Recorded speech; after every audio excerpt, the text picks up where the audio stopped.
बिस्मिल्लाहिर्रहमानिर्रहीम अस्सलाम वालेकुम। कैसे हैं स्टूडेंट्स? उम्मीद है कि सब खैरियत से होंगे। लिसानुल हिसाब के नए लेक्चर के साथ हम मौजूद हैं। मेरे सामने है मैथमेटिक्स की 9th क्लास की book Khyber Pakhtunkhwa text book board Peshawar.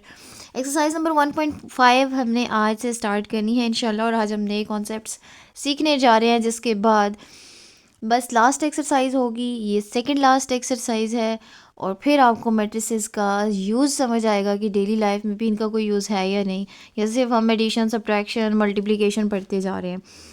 अभी नया कॉन्सेप्ट समझना इसलिए ज़रूरी है कि इन सारे कॉन्सेप्ट्स ने आगे अगली एक्सरसाइज यानी लास्ट एक्सरसाइज जिसमें हम वर्ड प्रॉब्लम्स पे काम करेंगे, सीखेंगे, उनमें ये सब कॉन्सेप्ट्स यूज़ होंगे। बहुत आसान है। आज हम स्टार्ट करते हैं जी क्वेश्चन नंबर 1 से।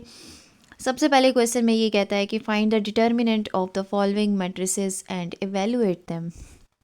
जो आपको मैट्रिसेस दिए हुए हैं, इनको आपने क्या करना है, इनका डिटर्मिनेंट फाइंड करना है, और उसके बाद उसको इवेलुएट करना है, यानी उसकी वैल्यू निकालनी है। अब डिटर्मिनेंट क्या होता है, फर्स्ट पार्ट में अपने पास नोट कर लूँ, फिर मैं आपको एक्सप्लेन करती हूँ। जी, डिटर्मिनेंट किस तरह से फाइंड किया जाता है। फर्स्ट पार्ट है हमारे पास ए मैट्रिक्स, उसने दिया हुआ है। मैट्रिक्स का कोई भी नाम हो सकता है। आप ज़रा एक स्टेटमेंट के लिए एक स्टेटमेंट की फॉर्म में या एक वर्ड में लिख लें कि डिटर्मिनेंट ऑफ ए। किसका डिटर्मिनेंट चाहिए? ए का डिटर्मिनेंट चाहिए ए मैट्रिक्स के ऊपर। इस तरह से आपने, जिस तरह से एब्सोल्यूट साइन होता है, कुछ लोग जानते होंगे इसको और कुछ को नहीं भी पता होगा, कोई मसला नहीं है। आप नेक्स्ट चैप्टर्स में कहीं ना कहीं जाके इसको पढ़ेंगे। 7th चैप्टर आई थिंक, उसमें आप एब्सोल्यूट पढ़ेंगे। एनीवेज, अभी आपने ये मैट्रिक्स के ऊपर अगर सिंबल लगा हुआ देखा तो इसका मतलब होगा डिटर्मिनेंट। ठीक है, डिटर्मिनेंट में क्या करते हैं, मैं इसी स्टेप को अगर दोबारा से लिखूं तो डिटर्मिनेंट का साइन अपनी जगह पे मौजूद रहेगा, और ए को मैं ए मैट्रिक्स के साथ रिप्लेस कर देती हूँ, मतलब कि 5 6 -4 1। अब क्या होगा कि जब डिटर्मिनेंट फाइंड आउट हो जाएगा तो ये साइन हट जाएगा। ठीक है, ये मैट्रिक्स के ऊपर आएगा, और मैट्रिक्स की दोबारा से ब्रैकेट नहीं आएगी, ये उसी को रिप्लेस करेगा। ठीक है जी। करना क्या होता है, आपने फर्स्ट एलिमेंट को लास्ट एलिमेंट के साथ मल्टीप्लाई करना होता है, यानी कि इस वक्त 5 मल्टीप्लाई होगा 1 के साथ, फिर उसके बाद आपने लिखना है माइनस, और सेकंड एलिमेंट थर्ड एलिमेंट के साथ मल्टीप्लाई हो जाता है। यूँ समझें कि ये क्रॉस में मल्टीप्लाई होते हैं। 5 multiplied by 1 minus 6 multiplied by -4, ये बनेगा जी। अच्छा, अब यहाँ पे आपने इस डिटर्मिनेंट का साइन नहीं लगाना। बहुत सारे स्टूडेंट्स ये मेजर मिस्टेक कर देते हैं, डिटर्मिनेंट फाइंड भी कर लेते हैं, इसके बावजूद ऊपर साइन लेते लेते एंड तक ले जाते हैं, हालांकि ये गलत है, और अपने मार्क्स कटवा लेते हैं। तो बहुत ख्याल कीजिएगा इस चीज़ का। 5 × 1 = 5 माइनस, और ये सब भी मल्टीप्लिकेशन ही है, तो 6 × 4 = 24, so minus two minus is plus 24, and this is equal to 29। बस ये डिटर्मिनेंट मैट्रिक्स का फाइंड हो गया। नेक्स्ट पार्ट पे चलते हैं जी। अब मैट्रिक्स का नाम है बी। जो भी मैट्रिक्स का नाम हो, बस आपने उसको लेना है और उसका मैट्रिक्स फाइंड कर लेना है। ठीक है जी। Determinant of B equal to this is the symbol. पहले उसको सिम्बॉलिकली दिखाइए, ठीक है, फिर मैट्रिक्स को पुट कीजिए, दैट इज़ 4 - 2 5 एंड 13, और फिर उसके बाद डिटर्मिनेंट को फाइंड आउट कीजिए। क्या करना होता है, फर्स्ट एलिमेंट ने मल्टीप्लाई होना है लास्ट एलिमेंट के साथ, यानी 4 मल्टीप्लाइड बाई 13 माइनस -2 × 5। ठीक है, मल्टीप्लिकेशन करते हैं। 4 × 13 is 52, and minus into minus is plus, 5 2s are 10, 52 plus 10, and that is equal to 62 जी। नेक्स्ट पार्ट मैंने अपने पास नोट डाउन कर लिया है। स्टूडेंट्स को एक दो पार्ट्स के बाद समझ में आने लग जाता है कि डिटर्मिनेंट को किस तरह से फाइंड आउट किया जाता है। अगर आपको समझ में आ गया है तो सजेस्ट करती हूँ कि बाकी का सोल्यूशन कॉपी मत कीजिए, ख़ुद से इसको सॉल्व करें और फिर मैच कर दीजिए बस सिर्फ आंसर्स, या अगर कोई प्रॉब्लम आ रहा है तो फिर उसके बाद आप पूरी वीडियो को देखें। अदरवाइज़ मैं आपको ख़ुद सजेस्ट करूँगी कि पूरी वीडियो देखने की ज़रूरत नहीं है, इसको स्किप कर दीजिए और नेक्स्ट क्वेश्चन पे चले जाइएगा। और अगर नहीं समझ आई तो कोई मसला नहीं है जनाब, मैं उन स्टूडेंट्स के लिए सॉल्व कर देती हूँ जिनको अभी भी प्रॉब्लम है। 11 मल्टीप्लाई होगा 5 के साथ, minus 7 multiplied by -6, This is 55, minus into minus is plus, 7 6 7 are 42. Addition कर लेते हैं, 5 plus 2 is 7 and this is 9.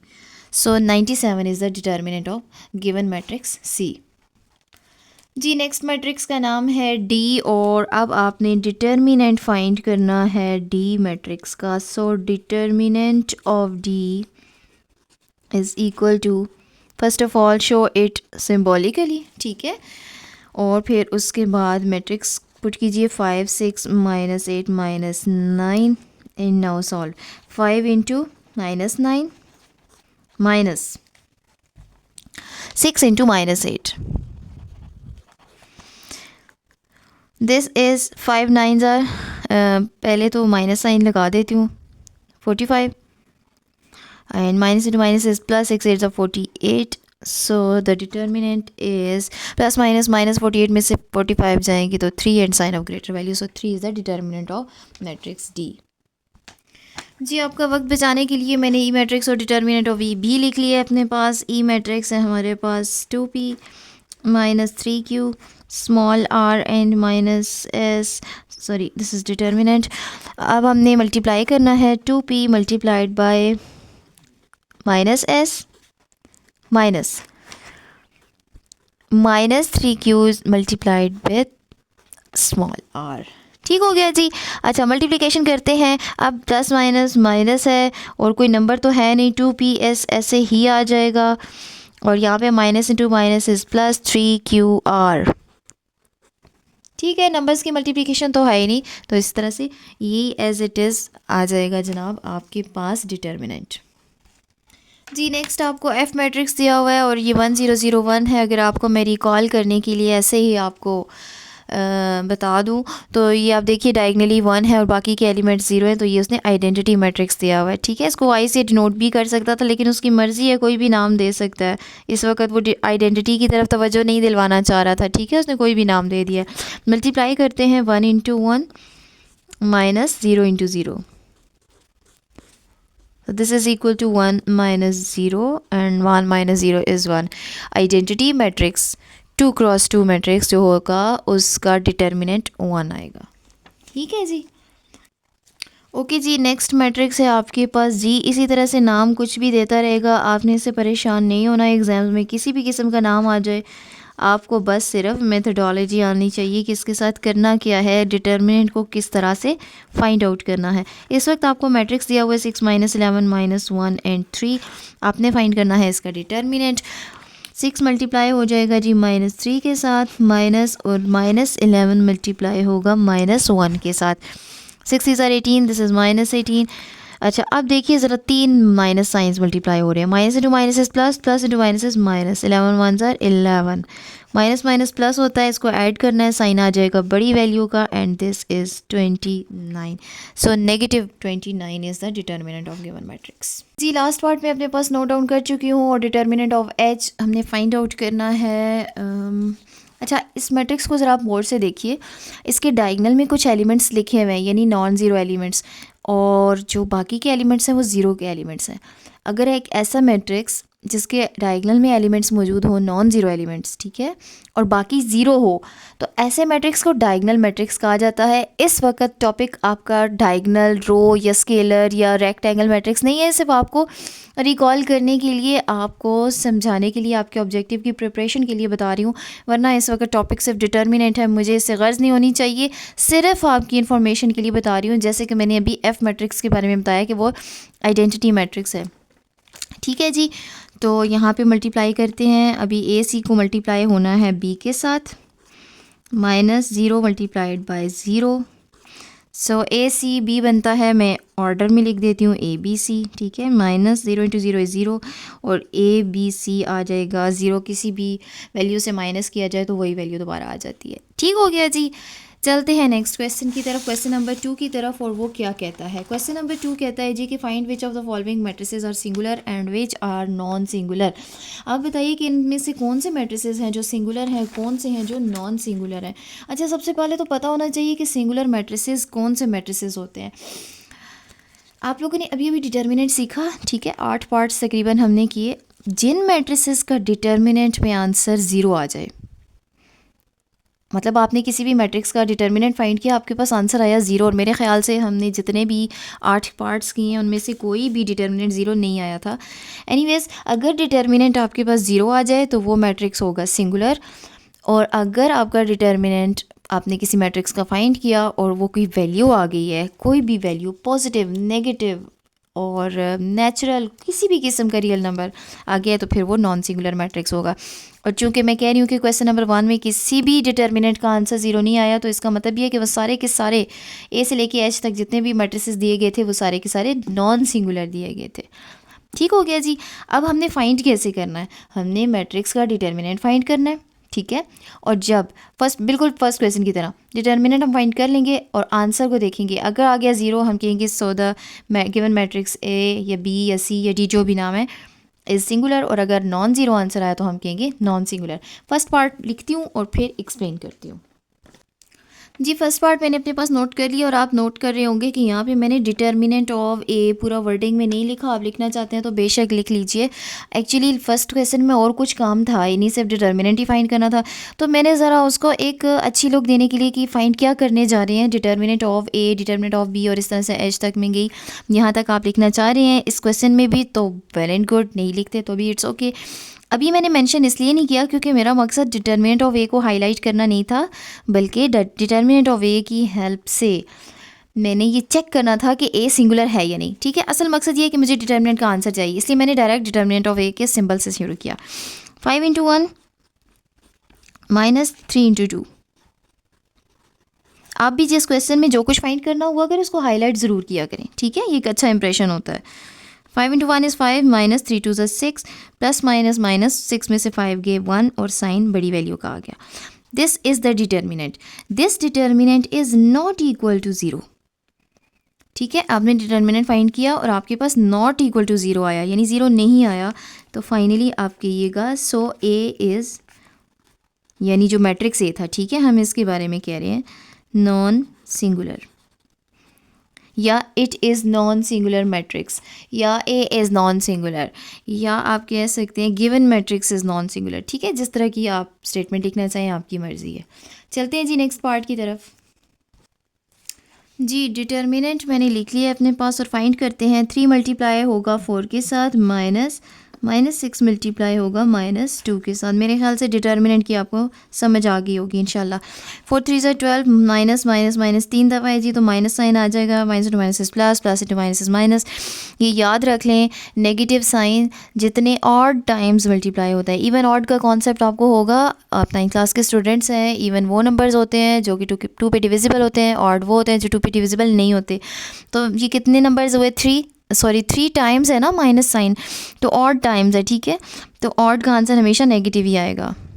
तो 6 2 ज़ा 12, ये बहुत सारे स्टूडेंट्स को पता नहीं होता, ये छोटी छोटी चीज़ें हैं, वरना इस वक्त मेरा सिर्फ कॉन्सेप्ट जो हो ना, मैं सिर्फ उसको एक्सप्लेन करके वीडियो एंड कर दूँ। मेरी कोशिश होती है कि क्वेश्चन या पार्ट के अंदर आने वाला हर कॉन्सेप्ट आप तक पहुँचे, ताकि आप सिर्फ रेटलाइजेशन पे ना चलें, ठीक है, आपको ऑब्जेक्टिव टाइप क्वेश्चंस और बाकी इस तरह की बाकी चीज़ें जो कि इसके अलावा इंफॉर्मेशन होनी चाहिए जो स्टूडेंट्स के लिए ज़रूरी है, मैथमेटिक्स के स्टूडेंट्स के लिए, उनको पता होना चाहिए, इसलिए मैं साथ साथ बताती रहती हूँ। आप इसको वक्त का ज़िया नहीं समझिएगा, ठीक है जी। 12 - 12 इज़ 0। अब देखिए, अब मैंने एक मैट्रिक्स का डिटर्मिनेंट फाइंड किया तो आंसर आ गया 0, 0 के इक्वल आ गया, इसका मतलब है so B is a singular matrix. बहुत आसान कॉन्सेप्ट है। देखिए, उसने इसीलिए पहले आपको फर्स्ट क्वेश्चन में मैट्रिक्स को का डिटर्मिनेंट फाइंड करना सिखा दिया। अब जब आपने डिटर्मिनेंट सीख लिया तो अब आप अगले स्टेप पे आ गए, अब सिंगुलर नॉन सिंगुलर बताइए। ठीक है जी, चलते हैं नेक्स्ट पार्ट की तरफ। जी, सी पार्ट में अपने पास नोट कर चुकी हूँ। मल्टीप्लिकेशन स्टार्ट करते हैं, डिटर्मिनेंट फाइंड करना स्टार्ट करते हैं। 3a ने मल्टीप्लाई होना है b के साथ, माइनस और -2b ने मल्टीप्लाई होना है 2a के साथ। ठीक है जी, ये बनता है 3ab, minus into minus is plus, 2 2 ज़ार 4ab। इस चीज़ को इसको लाइक टर्म्स है जनाब, ए बी की टर्म है ये भी और ये भी, plus 2 plus is plus, 4 + 3 is 7, so 7ab is the required result. Sorry, this is not the required result, this is the determinant. ठीक है, रिक्वायर्ड ये है कि आप बताइए कि मैट्रिक्स सिंगुलर है या नहीं। अब आप चूँकि देख सकते हैं कि कोई वैल्यू आ गई है, भले कुछ भी आ गई है, ठीक है, 0 तो नहीं आया ना, तो आप ये कहें this is not equal to 0, so C is non singular matrix, zero नहीं आया तो नॉन सिंगुलर मैट्रिक्स है। सिर्फ C is non singular, B कह सकते हैं, ठीक है, सी मैट्रिक्स ही है एक्चुअली। चलते हैं जी नेक्स्ट पार्ट की तरफ। जी नेक्स्ट पार्ट मैंने नोट कर लिया है और आपका वक्त बचाने के लिए मल्टीप्लिकेशंस भी लिख दी हैं। 3 -3 मल्टीप्लाई हो रहा है -4 के साथ, -6 मल्टीप्लाई होगा 2 के साथ, minus into minus is plus, 4 3 ज़ा 12 और -6 2 ज़ा 12, 12 - 12 इज़ ज़ीरो। अब आपने देखा कि एक डिटर्मिनेंट फाइंड किया तो ज़ीरो आ गया, सो डी इज़ सिंगुलर मैट्रिक्स। ठीक है जी, होप्स हो कि आपको सिंगुलर नॉन सिंगुलर का कॉन्सेप्ट आ गया होगा। सिंगुलर नॉन सिंगुलर के बारे में उमूमन ऑब्जेक्टिव टाइप में पूछा जाता है, क्योंकि छोटे से 2 स्टेप्स हैं, बस आपने डिटर्मिनेंट फाइंड करना है और फिर उसके बाद चेक कर लेना होता है कि ज़ीरो आ रहा है या नहीं। तो आपको ये ऑब्जेक्टिव टाइप क्वेश्चंस के लिए ज़रूर समझ में आना चाहिए, बहुत आसान कॉन्सेप्ट है। चलते हैं जी नेक्स्ट क्वेश्चन, क्वेश्चन नंबर 3 पे, और वहाँ पर वो कहता है कि find the adjoint of the following matrices. आपने फाइंड करना है एडजॉइंट। आपको 4 मैट्रिसेस ABCD दे दिए गए हैं और आपने फाइंड करना है इनका एडजॉइंट। फर्स्ट पार्ट लिख लूँ तो फिर एक्सप्लेन करती हूँ। जी फर्स्ट पार्ट मैंने अपने पास नोट कर लिया है और अब हमने सीखना है कि किसी भी मैट्रिक्स का एडजॉइंट किस तरह से फाइंड किया जाता है। आपने जिस तरह से स्टेटमेंट में लिखा था डिटर्मिनेंट ऑफ ए, इसी तरह से अब आप लिख लीजिए एडजॉइंट ऑफ ए, ठीक है। क्योंकि यहाँ पे इस क्वेश्चन में क्या हाईलाइट करने की ज़रूरत है, इस क्वेश्चन में ये हाईलाइट करने की ज़रूरत है कि एडजॉइंट किस तरह से फाइंड किया जाता है, इसलिए मैं इसको स्टेटमेंट की फॉर्म में लिखना चाहूँगी, वर्डिंग की फॉर्म में, एडजॉइंट ऑफ ए, ठीक है। अब इसका सिंबल क्या है, सिंबॉलिकली इसको सिर्फ एडजॉइंट ऑफ ए लिखा जाता है, ADJ, ठीक है। और फिर उसके बाद आपने जस्ट आंसर लिख देना। एडजॉइंट ऑफ ए बहुत इंटरेस्टिंग कॉन्सेप्ट है। इसमें क्या किया जाता है, फर्स्ट और लास्ट एलिमेंट की जगह चेंज कर ली जाती है। फर्स्ट पे 1 लिखा हुआ है, लास्ट पे 4 है, आप फर्स्ट पे 4 और लास्ट पे 1 कर दें, और बाकी दोनों एलिमेंट्स के साइंस को चेंज कर लिया जाता है। अगर यहाँ पे पॉजिटिव है दोनों को नेगेटिव कीजिए, दोनों नेगेटिव है दोनों को पॉजिटिव कीजिए, जो पॉजिटिव है उसको नेगेटिव कीजिए, जो नेगेटिव है उसको पॉजिटिव कीजिए, and that is the adjoint of A. बहुत आसान कॉन्सेप्ट है। अब ये क्यों फाइंड किए जाते हैं डिटर्मिनेंट एडजॉइंट, ये आपको नेक्स्ट एक्सरसाइज में जाके पता चलेगा, ठीक है। इस वक्त सिर्फ आप सीख रहे हैं कि किस तरह से फाइंड किया जाता है, ठीक है जी। चलते हैं नेक्स्ट पार्ट की तरफ। जी नेक्स्ट पार्ट मैंने नोट कर लिया है और आपकी आसानी, आपकी वक्त की बचत के लिए मैंने पहले से लिख लिया। अच्छा, यहाँ पे आप एक और चीज़ भी ऐड कर सकते हैं, ADJ, और फिर उसके बाद मैट्रिक्स, ओरिजिनल मैट्रिक्स जो दिया हुआ है उसको लिख लें। ये भी एक एक्स्ट्रा स्टेप है, इस तरह से भी लिखा जा सकता है। अगर आप लिखना चाहें तो ज़रूर लिखिए, जितनी इन्फॉर्मेशन पता चले उसको ज़रूर यूटिलाइज़ किया करें। अब आपने इस मैट्रिक्स का एडजॉइंट फाइंड करना है, तो करने के बाद यहाँ पे मैट्रिक्स में फाइंड कर लूँगी एडजॉइंट, ठीक है, फिर साथ में एडजॉइंट नहीं लिखना। क्या कॉन्सेप्ट था, फर्स्ट और लास्ट की जगह चेंज की जाती है। 3 आ जाएगा फर्स्ट में और -3 आ जाएगा लास्ट में। इन दोनों की करनी है साइंस चेंज, -1 है तो +1, 2 है तो -2, और ये हो गया एडजॉइंट फाइंड आउट। जी नेक्स्ट पार्ट नोट कर चुकी हूँ और एडजॉइंट तक मैं लिख चुकी हूँ। बस मैंने सिर्फ आपके सामने आंसर लिखना है और आपको एक्सप्लेन करना है। फर्स्ट और लास्ट की जगह चेंज करनी है, 2 1 लिखा हुआ है, आप 1 2 कर दीजिए। बाकी दोनों के साइन चेंज करने, -4 है तो +4, 3 है तो -3, ठीक है जी। ये हो गया आपका एडजॉइंट फाइंड आउट। चलते हैं लास्ट और पार्ट नंबर 4 की तरफ। जी लास्ट पार्ट है आपके पास एडजॉइंट ऑफ डी, और आप फाइंड करने जा रहे हैं डी मैट्रिक्स का एडजॉइंट। आपको अगर समझ में आ गया है तो ज़रूर स्किप कीजिएगा, खुद से फाइंड आउट कीजिएगा। फर्स्ट और लास्ट की जगह चेंज करनी है, -4 -3 हो जाएगा, क्योंकि -3 -4 था। बाकी दोनों के साइंस चेंज करने हैं, 6 है तो -6, 2 है तो -2। ये हो गया जी डी मैट्रिक्स का भी एडजॉइंट। क्वेश्चन नंबर 1 से लेके 3 तक हम कर चुके हैं कंप्लीट। इंशाल्लाह नेक्स्ट क्वेश्चंस को नेक्स्ट वीडियो में कंटिन्यू करेंगे। आज तक के लिए इतना ही काफ़ी है, इनको अच्छे से समझ लीजिए और फिर नेक्स्ट वीडियो का वेट कीजिए। इंशाल्लाह आपको अच्छे कॉन्सेप्ट्स के साथ नेक्स्ट वीडियो मिलेगी। यहाँ तक किसी भी किस्म का कोई भी क्वेश्चन, कोई भी कॉमेंट में ज़रूर कीजिएगा अगर क्वेरी हुई आपके माइंड में तो। नेक्स्ट वीडियो तक अल्लाह हाफिज़।